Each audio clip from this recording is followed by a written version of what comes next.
Wassalamualaikum warahmatullahi wabarakatuh. Untuk teman-teman di YouTube, pelatih-pelatih muda, kita senang sekali pagi ini kita punya satu pelatih hebat, dulu pemain top di Indonesia, main di luar negeri juga. Kita punya hari ini tamunya Coach Kurniawan. Apa kabar?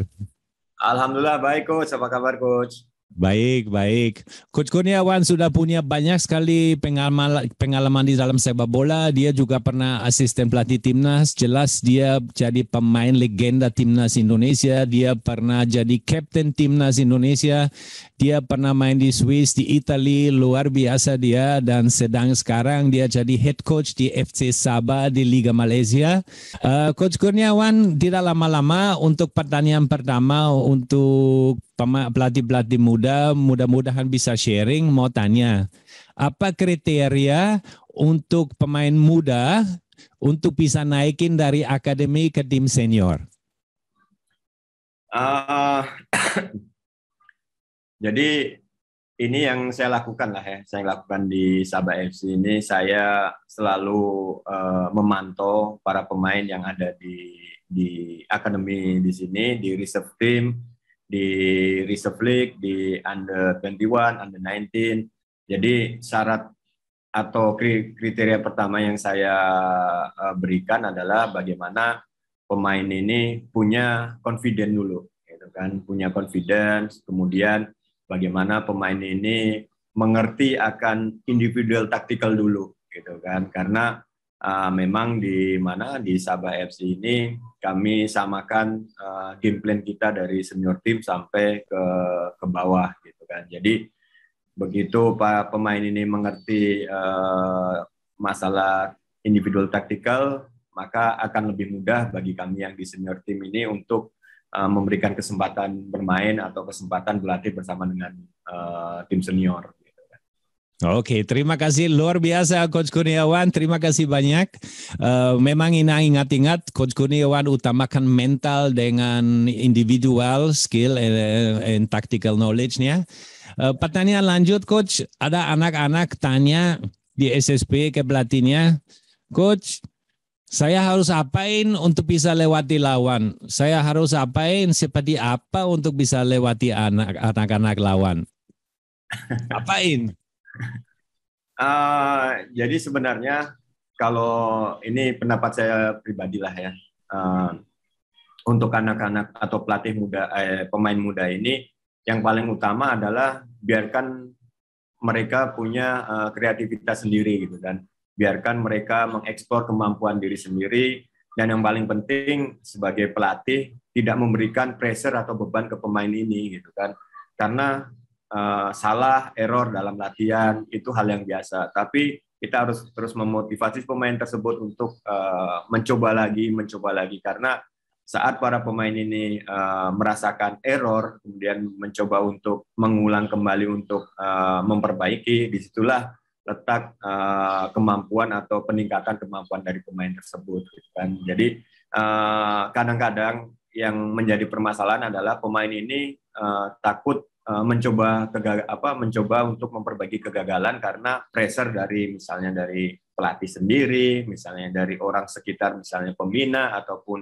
orang tua sendiri gitu kan, sehingga saat mereka di usia muda, once mereka dapat pressure atau tekanan untuk tidak berbuat salah, disitulah sebenarnya kreativitas mereka akan berhenti.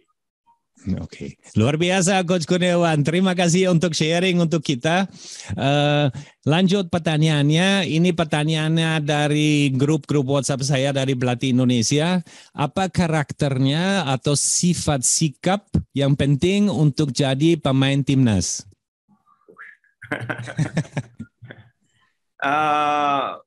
Bagi saya, pemain itu harus menyadari atau memahami bahwa value mereka adalah pesepak bola. Itu yang pertama. Yang kedua, mereka harus punya mindset bahwa pesepak bola ini adalah role model bagi orang banyak gitu kan. Jadi apapun yang kita lakukan itu harus kita pikirkan untuk value kita, untuk performa kita gitu kan. Kadang mohon maaf lah, sangat disayangkan kadang-kadang para pemain kita mengerti arti profesional dengan hobi yang dibayar itu sangat tipis gitu kan. Kadang-kadang mereka beranggapan atau mengaku profesional saat mereka sudah digaji, saat mereka sudah melaksanakan kewajiban mereka untuk berlatih dan bertanding, sementara profesional itu sendiri kan sebenarnya bagaimana bisa dia menjaga badan dia, menjaga performa dia, kemudian attitude mereka di dalam dan di luar lapangan, ini yang lebih penting menurut saya. Jadi sebenarnya faktor eksternal yang mensupport untuk meningkatkan atau menjaga performa dia, itu yang lebih penting bagi saya. Oke, terima kasih Coach Kurniawan, luar biasa. Pelatih-pelatih jangan lupa untuk ingat pemain-pemain muda harus lifestyle bagus seperti Coach Kurniawan bilang, rest bagus, makan bagus, sifat yang baik, jangan lupa doa juga. Oke Coach Kur, mau tanya, banyak orang yang penasaran siapa jadi pelatih favoritnya dan kenapa jadi pelatih favoritnya? Terus terang, kalau pelatih favorit saya Om Danur gitu kan, karena Danurindo untuk di dalam negeri, karena saya ikut beliau ini dari kecil gitu kan, dari mulai junior, dan saya melihat bahwa Om Danurindo ini adalah salah satu contoh pemain yang tidak mau berhenti untuk belajar gitu kan, even usia beliau sudah tidak muda lagi, tapi dia terus belajar dan mengikuti perkembangan sepak bola, karena kita tahu bahwa sepak bola ini kan terus berkembang seperti gadget lah. Jadi once kita berhenti belajar, maka knowledge kita tentang sepak bola itu akan berhenti. Jadi kenapa saya mengidolakan Om Danur adalah salah satu alasannya adalah itu, karena kadang-kadang kita saya pun kadang-kadang juga merasakan bahwa kita sudah mengikuti kursus, mendapat license gitu kan, terus kadang-kadang sempat terpikir udahlah sudah dapat license gitu kan, dan malas untuk belajar. Tapi kemudian kita berpikir juga bahwa kalau kita betul-betul passion kita di sepak bola, kita mau 100% di sepak bola, maka kita tidak ada kata berhenti untuk belajar, dan itu yang terus menginspirasi saya untuk terus berkembang lah. Ya, terima kasih Coach Kurniawan, luar biasa. Pelatih-pelatih muda jangan lupa never stop learning, selalu update ilmunya. Dan saya tadi lupa bilang, Coach Kurniawan sekarang sudah punya sertifikat AFC Pro, itu yang lisensi paling tinggi di AFC. Sebetulnya Coach Kurniawan dimanapun di Asia sudah bisa latih, sampai pelatih timnas juga bisa jadi dengan lisensi AFC Pro. Oke, Coach. Asistennya Coach Paul lah, belajar. Oke.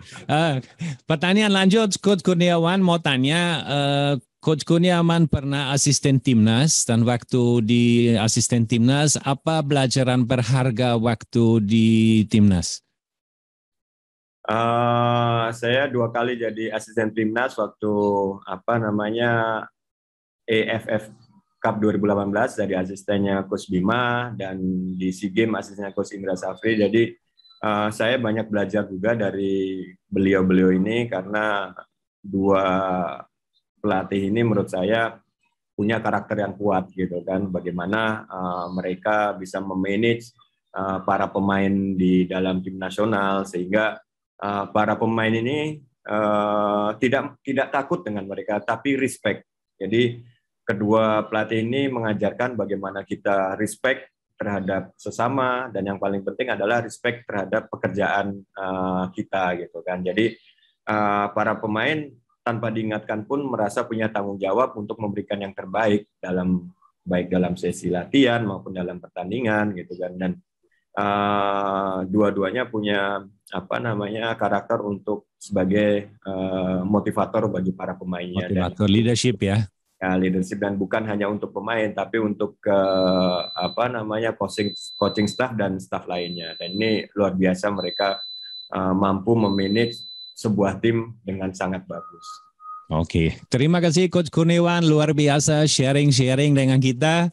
Sekarang saya mau kasih 2 skenario teknis kecil dan minta Coach Kurniawan kasih opini atau solusinya.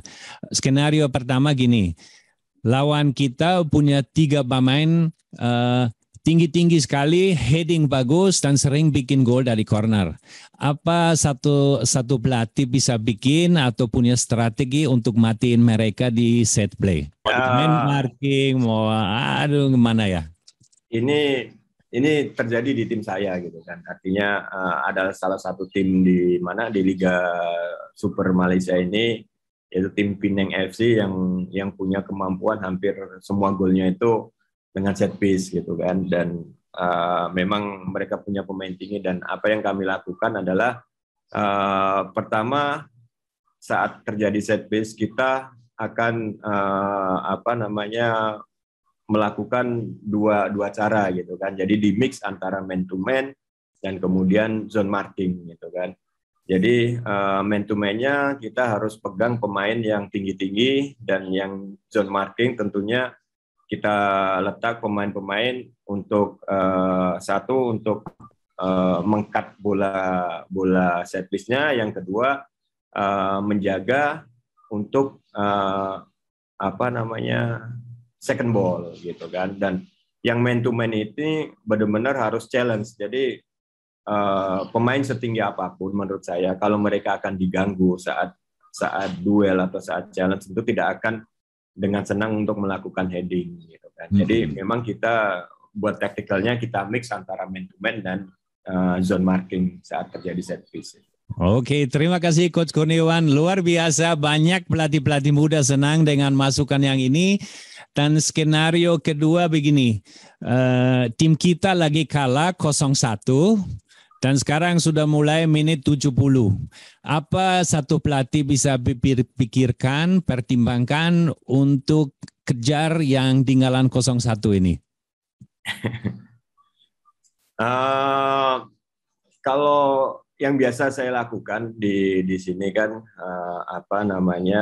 saat ada beberapa kali kita comeback saat ketinggalan, itu kita pakai 4-3-3 gitu kan, tapi kita coba men-switch, memasukkan dengan main 2 striker, kita rubah ke 4-4-2, tapi tetap saat attack saya minta 2 fullback-nya agak masuk ke dalam dan 1 center back-nya untuk naik sedikit ke midfield area agar balance gitu kan. Jadi saat kita full attack, saat terjadi counter attack kita sudah siap gitu kan, karena saya tidak mau saat kita attack, frontal attack, kemudian unbalance, saat mereka counter attack dengan senang mereka akan